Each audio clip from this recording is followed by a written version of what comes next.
and gentlemen, Cage Warriors present 3-minute rounds in the amateur lightweight division. Introducing first in the blue corner, weighing in at 155 pounds. Representing Mudo Gym, Marcus Hovde.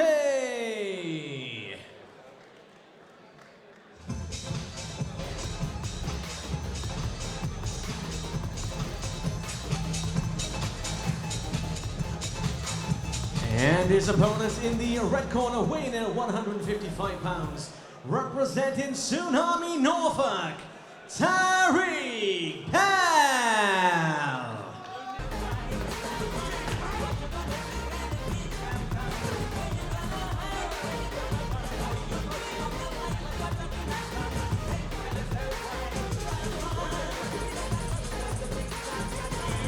In yellow, as he takes on Pell from Tsunami Norfolk, in the Nike black pro shorts.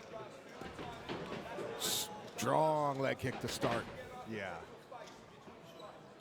And we've got Southpaw versus Orthodox here, don't we? Yes. And what's interesting is instead of one of the fighters attempting to kind of take control, both of them just have met in the center of the cage. Again, this is going to be a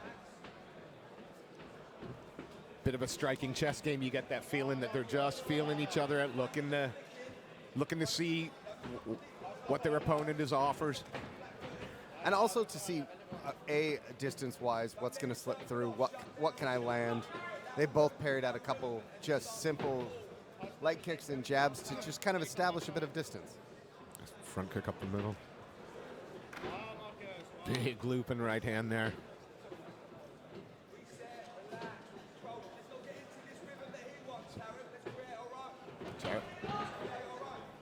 Pell certainly looks comfortable with his hands. Yeah, it'd be interesting to see what he can do when he throws a bit of a combination, if he tries to set it up. So he set that up with the left coming over the top, and then he went right down the center. Be interested to see what he could do with that right if he sets it up when he throws that looping right. Hovde, though, going to keep him honest because that head kick came out of nowhere. He didn't telegraph it very much. And again, we kind of have the matador and the bullfighter here. They're just skirting around, taking their little chops, but nobody willing to really commit at the moment. No. I mean, Pell seems to have landed a bit more. And again, with the eye poke stoppage. Pell's certainly landed perhaps some of the more telling shots in this one. Yeah, I mean, if you look at Marcus's face, he's a bit marked up, so to speak. Pun intended.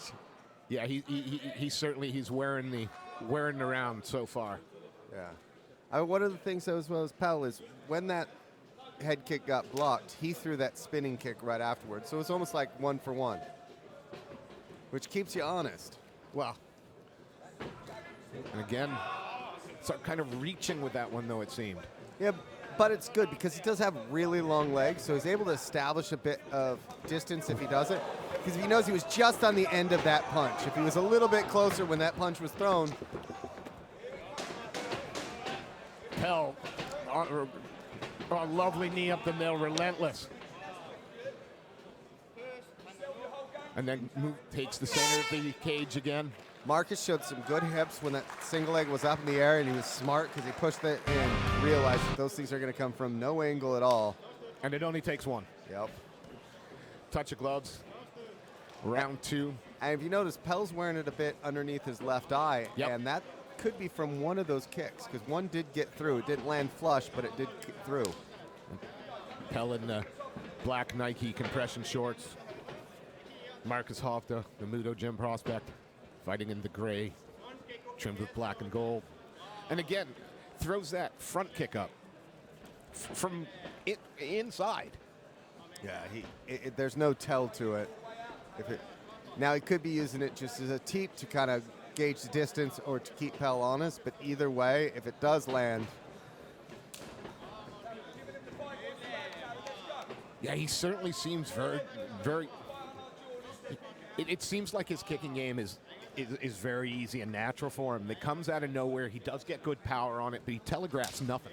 Yeah, you don't see it coming, which is the worst thing to see. Now, Pell could be going. He's went down low twice now, and both times Marcus has put down his right hand to catch it. So you think that's possibly a setup for something over the top later on? It could be, but the problem is if you look at his league leg, he has taken some damage from those leg kicks. Yeah, finally caught that kid. And again, the first sort of lazy's unfair, but it didn't have the same zing on it, the others. Tarek grabs a hold of it, brings his man down right into the center of the cage. But right now, Hovde doing a good job in not taking any damage, not taking any, just keeps moving, making Pell, keeping Pell honest, and thought he almost had some butterfly on the hips. I went to the body very nice and decided I don't want to play here anymore. And that low kick, man, he keeps chopping away. That outside lead leg is just looking pretty hammered right now. I mean, it's red all the way up the back, all the way up the side, and then coming around the front. Yeah, on his right, he's only eaten a couple of shots there, and it's marked up there as well. So there's definitely some power in these low shots. See if he drops it even lower and starts to go for the calf. Yeah. Marcus needs to start, even though you don't see these kicks coming, it'd be good if he actually set him up with throwing a few jabs or throwing, an overhand, something to get him to actually put his hands up, and then he can use it as a chop. Yeah. If it were a fight that was just the hands boxing, it does seem that Pell might be the better boxer, but Hovde looks like the better kick boxer. Yeah. I'm still trying to figure out. He keeps switching stances. Pell switching stances throughout this round. And I'm trying to see as he steps if it's because of hands, something that will allow you to be able to throw that punch a bit hard. And at Pell's corner, I'm just saying I want him aggressive and moving forward. Well, it seems that Pell wanted the takedown there. Tried to, but again, great by Hovde. As soon as he went down, he popped straight back up. Yeah, but now Marcus's butt hit the mat, and he went, "Nope, not gonna be here. This is not how I win a fight." Pell now trying to get that body, and again, body lock, inside trip, almost in the full mount, and he goes straight to work in the side control, and then slows it down again. Soak up the position, Tarek. You gotta get to that position where he's settled in. Look at that wide base in the side control. I thought he'd be wanting to turn his opponent closer to the cage so that he doesn't have that room to wiggle. Plus, you can start throwing some really effective knees to the body there, and I quite like the knee to the body of a grounded opponent. Yeah, but whenever you get the cage involved, it makes it easier for somebody to stand up. We've seen that Marcus was able to get up pretty quick as soon as he was able to get a little bit of hips underneath him.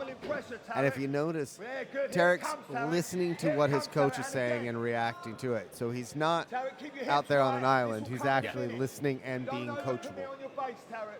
And again, not the sort of position that the referee's even going to consider standing him up in. Side control, he can take his time chipping away. Is he going to try and get that knee on belly and slice over the mount again, or is he happy here? I mean, with what happened the last time that he had the mount, and he was able to just get back up pretty quick off of that.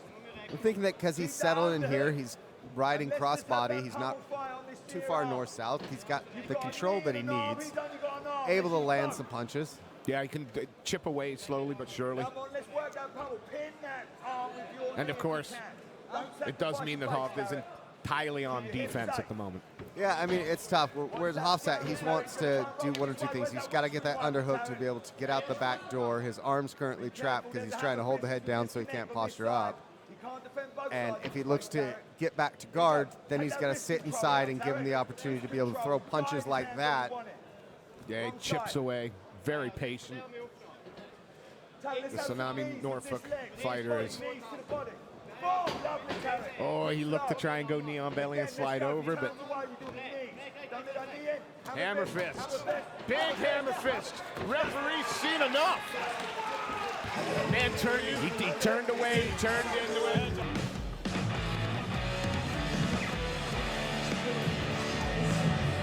Ladies and gentlemen, referee Sam Abidi calls to stop the contest at 2 minutes and 43 seconds of round number 3.